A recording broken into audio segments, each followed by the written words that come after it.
दोस्तों, बहुत समय पहले की बात है। एक चतुर राजा हुआ करता था जिसका राज्य पहाड़ों से घिरा हुआ था। चारों तरफ पहाड़ ही पहाड़ थे। हर तरफ हरियाली थी। हर तरफ एक सुंदर दृश्य था।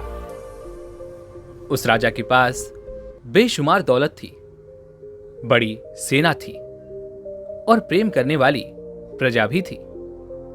वह राजा अपनी प्रजा का ध्यान बड़ी ही ईमानदारी और प्रेम से रखता था। हर कोई अपने राजा से बहुत खुश था और वह राजा भी अपनी प्रजा से बहुत खुश था। राजा को किसी प्रकार की कोई चिंता नहीं थी। उसे चिंता थी तो बस एक बात की। राजा को अपने इकलौती लड़की के लिए एक योग्य वर की तलाश थी, जो राजकुमारी के लायक हो, जो राजकुमारी से शादी कर सके और भविष्य में उस राजा का राज्यभार संभाल सके। राजा बहुत चतुर था और वह जानता था कि वह किस तरह से अपनी पुत्री के लिए एक सही वर तलाश कर सकता है। उसने अपने मंत्री को आज्ञा दी और कहा, मंत्री जी, जाइए और पूरे राज्य में यह ऐलान करवा दीजिए कि जो भी व्यक्ति इस प्रतियोगिता में जीतेगा वही हमारी पुत्री से विवाह करेगा, वही हमारी पुत्री के लिए योग्य वर होगा। जो हमारी पुत्री से शादी करेगा और आगे चलकर भविष्य में वह इस राज्य का राज्यभार संभालेगा। राजा द्वारा की गई इस घोषणा को सुनकर हर एक युवक बहुत प्रसन्न हुआ। उनकी आंखों में एक अजीब सी चमक आ गई। उनके मुंह में पानी आ गया। हर कोई केवल यही बात सोच रहा था कि यदि मैं इस प्रतियोगिता को जीत जाता हूं तो वह सुंदर राजकुमारी मेरी होगी, मैं उससे विवाह कर पाऊंगा और यह राज्य मेरा होगा। परंतु प्रतियोगिता की क्या शर्तें थी, क्या नियम थे, यह किसी को पता नहीं था। ये सारी बातें गुप्त थीं। ये सारी बातें केवल राजा और उनके कुछ खास लोगों को ही पता थी कि आखिर प्रतियोगिता में क्या होने वाला है। देखते ही देखते प्रतियोगिता का दिन नजदीक आ चुका था।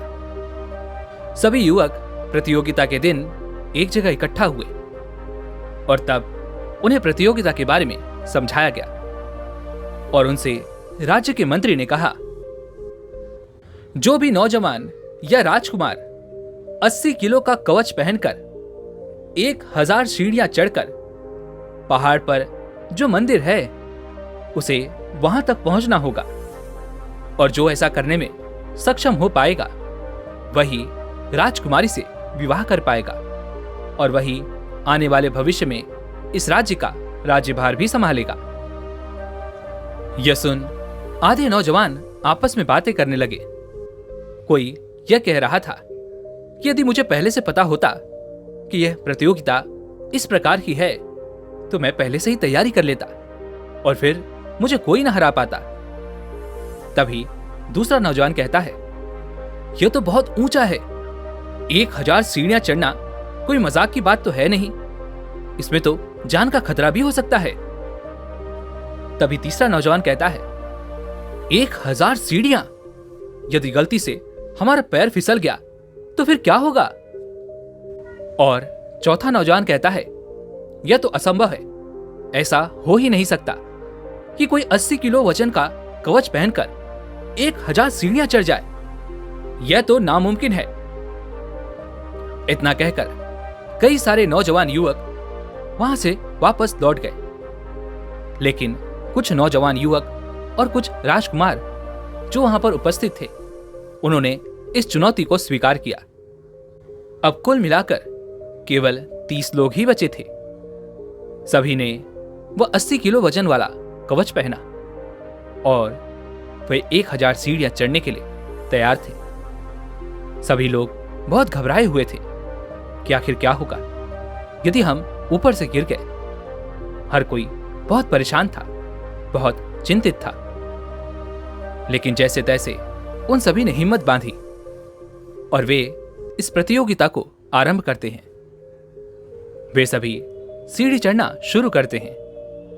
इतना भारी कवच पहनकर 10 सीढ़ियां चढ़ना भी बहुत मुश्किल हो रहा था। और तभी उन 30 नौजवानों में से एक नौजवान अपनी हिम्मत दिखाता हुआ तेजी से उन सीढ़ियों को चढ़ता हुआ चला जाता है। उसे देखकर मानो ऐसा लगता है कि यही वो नौजवान है जो 1000 सीढ़ियों का पड़ाव पार कर लेगा, और यही वो नौजवान है जो राजकुमारी से विवाह करेगा। देखते ही देखते वो 200 सीढ़ियां चढ़कर पार कर लेता है, जहां पर पहला पड़ाव आता है। और इस पड़ाव पर एक छोटा सा हवादार कमरा बना हुआ था, जहां पर कोई भी विश्राम कर सकता है। इसलिए वो नौजवान युवक भी वह अपना 80 किलो वजन वाला वह कवच उतारकर कुछ देर के लिए वहां पर विश्राम करता है, थोड़ी हवा लेता है। लेकिन जब उसकी नजर ऊपर की ओर गई तो उसने देखा कि मंदिर तो कहीं नजर ही नहीं आ रहा था। यह देखकर वो बहुत घबरा गया। उसने सोचा कि केवल 200 सीढ़ियां चढ़ने के बाद पूरा बदन टूटा जा रहा है, मानो ऐसा लग रहा है कि किसी ने बहुत जोर का प्रहार किया हो। अब तो मेरी हिम्मत भी नहीं हो रही कि मैं यह कवच पहनूं और आगे बढ़ूं। वह मन ही मन यह सोच रहा था कि आगे क्या होगा। और भी तो कई नौजवान हैं जो मुझसे कहीं ज्यादा ताकतवर हैं, जो मुझसे कहीं ज्यादा शक्तिशाली हैं, जो बड़े घर के राजकुमार भी हैं। क्या मैं उनसे जीत पाऊंगा? यह सोचकर वह युवक खुद पर ही संदेह करने लगा था। तभी उसकी नजर उस पहाड़ पर जाने और आने वाली एक लिफ्ट पर पड़ी। वह लिफ्ट लोगों को ऊपर से नीचे की ओर ला रही थी। वह युवक यह सोच रहा था कि उस लिफ्ट में तो बहुत अच्छी और ठंडी हवा आ रही होगी और वहां पर बहुत आराम भी मिलेगा। यह सोचकर वो जाकर उस लिफ्ट में बैठ गया। और कुछ देर बाद जब वह अपने ख्यालों से बाहर आया तो उसने पाया कि वह नीचे आ चुका था। तब वह मन ही मन खुद को कोसने लगा।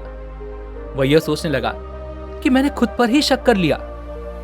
मैंने पहले ही हार मान ली, जबकि मैं तो सभी से आगे था। अभी तो सब बहुत पीछे थे और मैं तो करीब 200 सीढ़ियां चढ़ चुका था। अब वह युवक खुद को मन ही मन कोस रहा था कि तभी उसने देखा कि कुछ और लोग भी उसी लिफ्ट के सहारे नीचे आ चुके हैं। यह सब देखकर उसे बहुत दुख हुआ और वे सभी अपने घर की ओर लौट गए।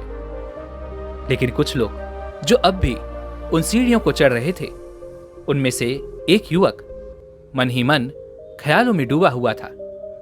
वह यह सोच रहा था कि बस एक कदम और, मुझे तो बस एक एक कदम आगे बढ़ते जाना है और इस प्रतियोगिता को जीतना है, क्योंकि यदि मैं नहीं जीतूंगा तो कोई और जीत जाएगा और कोई और राजकुमारी से विवाह कर लेगा और वह राज्य उसका हो जाएगा। इसलिए मुझे यह प्रतियोगिता जीतनी ही है। और इसी ख्यालों में वह डूबा हुआ था कि जब वह प्रतियोगिता जीतेगा तो उसकी शादी राजकुमारी से हो जाएगी, जो इस नगर की सबसे सुंदर युवती है, और उसके साथ में उसे यह राज्य भी मिल जाएगा। वह युवक अपनी लालच की इन कल्पनाओं में डूबा हुआ था कि तभी अचानक उसका ध्यान हट गया और उसका पैर फिसल गया। वह सीढ़ियों से फिसलता हुआ सीधा नीचे आ गिरा। जब वह नीचे पहुंचा तो उसे एहसास हुआ कि उसे बहुत गंभीर चोटें लगी हैं। राजा ने मंत्री को आदेश दिया कि तुरंत इनका इलाज करवाया जाए। मंत्री ने राजा की आज्ञा का पालन किया। उस युवक को तुरंत ही इलाज के लिए ले जाया गया। लेकिन कुछ लोग अब भी ऊपर की ओर बढ़ते जा रहे थे। जब वे लोग दूसरे पड़ाव पर पहुंचे तब उनमें से एक व्यक्ति दूसरे व्यक्ति से कहता है, अरे भाई, वो तो इतना ताकतवर था, फिर भी उसका पैर फिसल गया और वो नीचे जा गिरा। पता नहीं उसे कितनी चोटें आई होंगी, पता नहीं उसकी कितनी हड्डियां टूटी होंगी। आखिर इतनी ऊपर से नीचे जाकर गिरा है। यह सोचकर वह व्यक्ति बहुत घबरा चुका था। वह मन ही मन डरने लगा था। वह यह सोच रहा था कि यह प्रतियोगिता तो बहुत खतरनाक है, इसमें तो जान का भी खतरा हो सकता है, और जब जान बचेगी तब तो हम राजकुमारी से शादी करेंगे। यह सोचकर वे तीनों व्यक्ति एक साथ नीचे आ जाते हैं, और जब वे लोग नीचे पहुंचते हैं तो उन्हें महसूस होने लगता है कि वह डर के कारण हार मान चुके थे। उन्होंने अपना फैसला बदल दिया, जिस कारण उन्हें अफसोस होने लगा। वे खुद को मन ही मन कोसने लगे, लेकिन वह दूसरों के सामने अपने आप को नीचा नहीं दिखाना चाहते थे। जब वे लोग नीचे पहुंचे तो उनसे उनके नीचे आने का कारण पूछा गया, तो एक युवक ने बहाने बनाते हुए कहा, सीढ़ियों में बहुत ही फिसलन है, यदि हम गिर जाते तो हमारी हड्डियां टूट जाती, और हो सकता है कि हम अपाहिज हो जाते, और यदि हम अपाहिज हो जाएंगे तो राजकुमारी तो छोड़िए, हमें कोई भी स्त्री नहीं मिलेगी, हमारी कभी शादी तक नहीं हो पाएगी, हमारा तो पूरा जीवन नर्क बन जाएगा। और जो बाकी लड़के उस युवक के साथ वापस लौटे थे, उन्होंने भी कुछ ऐसा ही बहाना बनाकर अपनी जान बचा ली। और अब इस प्रतियोगिता में केवल 2 ही लोग बचे थे, और वे दोनों लगातार ऊंचाइयों को छूते जा रहे थे। जब वे लोग और ऊपर पहुंचे तो उन्हें एहसास हुआ कि यहां का मौसम बहुत सुहाना है। हर तरफ शांति है, हर तरफ ठंडी हवाएं बह रही हैं, हर तरफ का नजारा बहुत आनंददायी है। इतनी ऊंचाई पर जो हमें आनंद मिल रहा है वह नीचे नहीं था। तभी दोनों ने मन ही मन यह महसूस किया कि यदि हम इन ऊंचाइयों तक नहीं पहुंच पाते तो हम वर्तमान में इस पल का, इस समय का आनंद नहीं ले पाते। मजा तो वर्तमान में कुछ कर दिखाने का है, और आज तो हम में से कोई न कोई अवश्य ही इस प्रतियोगिता को जीत कर ही रहेगा। यह सोचकर दोनों मन ही मन बहुत प्रसन्न थे। तभी उनमें से जो सबसे शक्तिशाली था, जो सबसे ताकतवर था, उसने अपनी शक्ति का इस्तेमाल किया और वो सीढ़ियों को और भी तेजी से चढ़ता चला गया। तभी अचानक उसके घुटनों में एक असहनीय दर्द महसूस हुआ। वह तुरंत ही अपने घुटनों को पकड़कर सीढ़ी पर वहीं बैठ गया। उसे घुटनों में बहुत तेज दर्द हो रहा था और वह दर्द के मारे कराह रहा था। वह उस दर्द को बर्दाश्त नहीं कर पा रहा था। तभी उसके मन में एक विचार उत्पन्न हुआ। वह यह सोचने लगा कि मेरी तो किस्मत ही खराब है। आज जब मैं अपने लक्ष्य के इतने करीब था, तभी मेरे घुटनों में यह दर्द उत्पन्न होने लगा। और उसके मन में ऐसे कई सारे प्रश्न उठने लगे। वह यह तक भी सोचने लगा कि मैं तो एक साधारण सा युवक हूं। जो राजकुमार यहां पर आए थे वे सभी तो वापस लौट गए। मैं तो इस नगर के एक छोटे से किसान का बेटा हूं। यदि मैं इस प्रतियोगिता को जीत भी जाता हूं तो क्या राजकुमारी मुझे पसंद करेंगी? क्या वो मुझसे विवाह करना पसंद करेंगी? यदि उन्होंने इनकार कर दिया तो मैं तो बस अपनी किस्मत आजमाने आया था, लेकिन लगता है कि मेरी किस्मत में राजकुमारी नहीं है। यह सोचकर वह युवक वहीं पर बैठा रह गया और दर्द से कराहता रह गया। तभी जो युवक पीछे रह गया था, जो बहुत ही साधारण सा था, वह आगे बढ़ गया। वह बार बार केवल उस मंदिर की ऊंचाइयों को देखता रहा और अपना एक एक कदम आगे बढ़ाता रहा। वह दिखने में तो बहुत साधारण सा था, लेकिन उसकी तीव्र इच्छा शक्ति औरों से कहीं ज्यादा प्रबल थी। वह खुद को हौसला देता रहा कि बस एक कदम और, बस एक कदम और इस तरह से वो आगे की ओर बढ़ता जा रहा था। उसने खुद पर थोड़ा भी शक नहीं किया। उसके मन में तो राजकुमारी का ख्याल तक नहीं था और ना ही उसे राज्यपाट की लालसा थी। वह तो बस इस प्रतियोगिता को जीतना चाहता था और वह अपने आप से बस यही कह रहा था कि मुझे एक कदम और आगे बढ़ाना है, मुझे एक कदम और आगे बढ़ाना है। और इसी प्रकार वह एक एक कदम और आगे बढ़ाता हुआ चला गया। यह सब देखकर सभी बड़े आश्चर्यचकित थे कि आखिर यह साधारण सा दिखने वाला व्यक्ति आखिर इतना शक्तिशाली कैसे हो सकता है।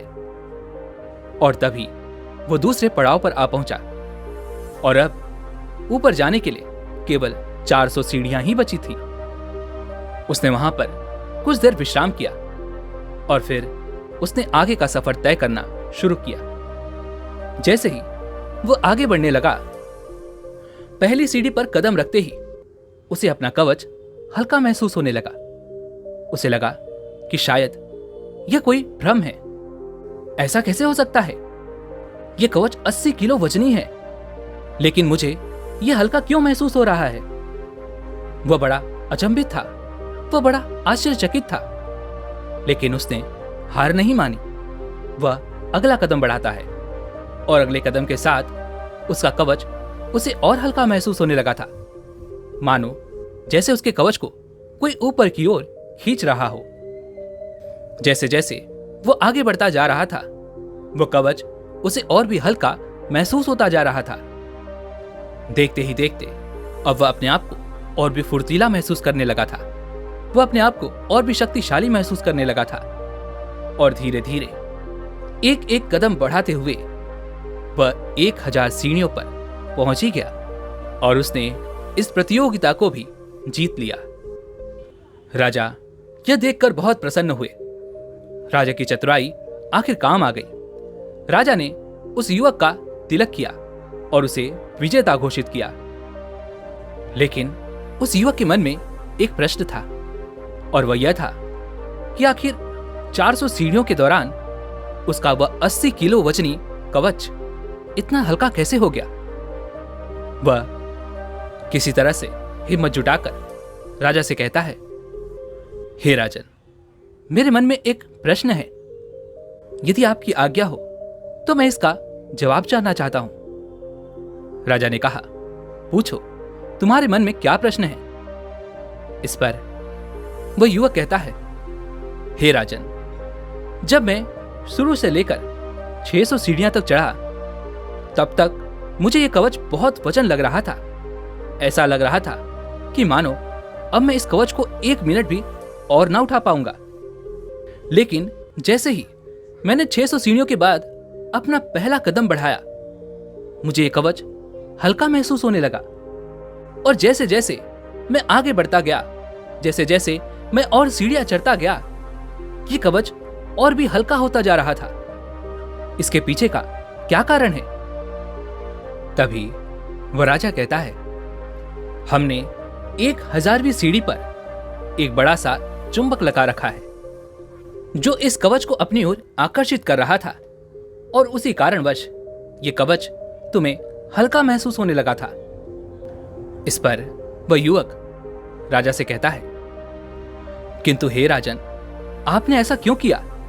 आखिर इसके पीछे का क्या कारण है? तभी वह राजा उस युवक से कहता है, इस प्रश्न का उत्तर तो मेरे गुरु ही दे सकते हैं, हमें उन्हीं के पास चलना चाहिए। इतना कहकर वह राजा उस युवक को लेकर अपने गुरु के आश्रम पहुंचता है। उन्हें प्रणाम करके वह उनसे कहता है, हे गुरुवर, यह युवक यह जानना चाहता है कि आखिर हमने 1000वीं सीढ़ी पर वह चुंबक क्यों रखा था। तभी वह गुरुवर मुस्कुराने लगे और उस युवक को उत्तर देते हुए कहते हैं, 600 सीढ़ियों में साहस और शक्ति की परीक्षा थी, जिसमें अधिकांश लोग असफल रहे, और वहीं पर बाकी बची हुई दृढ़ निश्चय की परीक्षा थी, जिसमें तुम सफल हुए। क्योंकि एक व्यक्ति को सब कुछ सिखाया जा सकता है। राज्य करने के लिए समझदारी, लड़ने के लिए अच्छी रणनीतियां, एक वफादार मंत्री और सेनापति भी दिए जा सकते हैं, लेकिन खुद पर विश्वास करना और स्वयं की योग्यता पर शक ना करना, यह हमें स्वयं ही सीखना पड़ता है। और जैसा कि राजा को ऐसे ही किसी व्यक्ति की तलाश थी जो दृढ़ निश्चय करना जानता हो, समस्या को देखकर जो कमजोर ना पड़ता हो और जो दूसरों की शिकायत ना करता हो, क्योंकि जो खुद पर शक नहीं करता, ऐसा व्यक्ति अपने जीवन में कभी हार नहीं मानता। वो जीवन में ऊंचाइयों की ओर बढ़ता ही चला जाता है। उसके सामने चाहे कैसी भी परिस्थितियां क्यों ना आ जाएं, वो उन परिस्थितियों का डटकर सामना करता है और अपनी मंजिल को पाकर ही दम लेता है। दोस्तों, हमारे जीवन में भी कुछ ऐसा ही होता है। परेशानियों और कठिन समय के भार से हम जीवन में हार मान लेते हैं और हम उन परिस्थितियों के आगे घुटने टेक देते हैं, जबकि हमें उनसे डटकर लड़ना चाहिए, उनका सामना करना चाहिए और अपने दृढ़ निश्चय के साथ आगे बढ़ते रहना चाहिए। क्योंकि हमारे जीवन में आने वाली परेशानियां कठिन समय का भार हैं और चुंबक आपकी समझदारी, आपके अनुभव हैं। और जब हम दृढ़ निश्चय करके अपने मन की सारी कमजोरियों को, सभी शंकाओं को त्याग देते हैं, तब हम खुद पर शक करना बंद कर देते हैं और तब हम खुद को हल्का महसूस करने लगते हैं और अपने आप को सफलता की ओर आगे बढ़ाने लगते हैं और धीरे धीरे हम सफलता को पा लेते हैं। दोस्तों, आपने ये तो जरूर सीख लिया कि सब कुछ सीखा जा सकता है, लेकिन दृढ़ निश्चय करना ये हमें खुद के अनुभव से ही सीखना होता है। क्योंकि दृढ़ निश्चय ही वो हथियार है जिससे आप अपने जीवन में आने वाली सभी परिस्थितियों का सामना डटकर कर सकते हैं, जिस कारण परिस्थितियां आपका कभी कुछ नहीं बिगाड़ पाती और आप अपने लक्ष्य की ओर आगे बढ़ते चले जाते हैं और एक दिन आप अपने लक्ष्य को हासिल भी कर लेते हैं। दोस्तों, उम्मीद है कि आपने आज की इस वीडियो से जरूर कुछ न कुछ सीखा होगा। तो इस वीडियो को लाइक और अपने दोस्तों के साथ शेयर करना ना भूलें और हमें ऐसे ही सपोर्ट करने के लिए चैनल को सब्सक्राइब और घंटी बटन को जरूर दबा दें। तो चलिए मिलते हैं इस एक और वीडियो में, तब तक के लिए अपना ख्याल रखें। धन्यवाद।